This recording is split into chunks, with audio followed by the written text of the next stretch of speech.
গাইনিক doctor, অর্থোর doctor, এই যে কিসের ডাক্তার হবো সেই সিদ্ধান্ত নেওয়া হয় এই পরীক্ষাটা দিয়ে। ভাবুন কি প্রয়োজনীয় পরীক্ষা, এবং ওই পরীক্ষা কি সিদ্ধান্ত নেয়।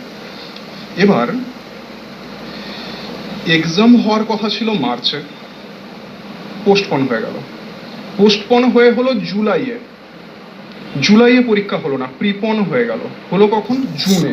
অর্থাৎ কি হওয়ার কথা জুনের 23 তারিখে পরীক্ষা। 22 তারিখ রাত্রিবেলা সবাই যখন মোবাইল ফোন বন্ধ করে, ফোন টোনগুলো সুইচ অফ করে পরীক্ষার আগের রাত্রে রেস্ট নেয়, ব্রেনটাকে ঠান্ডা করে যে আগামীকাল পরীক্ষা। কিসের পরীক্ষা? ডাক্তারির স্নাতকোত্তর পরীক্ষা। মানে এর থেকে হাই ভোল্টেজ পরীক্ষা হয়তো ইউপিএসসি হতে পারে, আমি অন্য কোনো পরীক্ষাকে ছোট করছি না। ডাক্তারের পরীক্ষা, মানুষ বাঁচানোর পরীক্ষা। রাতারাতি টুইটারে সবাই জানতে পারছে, ফোন যদি আসছে জানা যাচ্ছে রাত্রিবেলা গভীর রাত্রে পরীক্ষা শুরুর ঠিক 11 ঘন্টা আগে পরীক্ষা ক্যান্সেল হয়ে গেছে। কেউ 1000 কিলোমিটার দূরে গেছে, কেউ 400 কিলোমিটার দূরে গেছে, কেউ 300 কিলোমিটার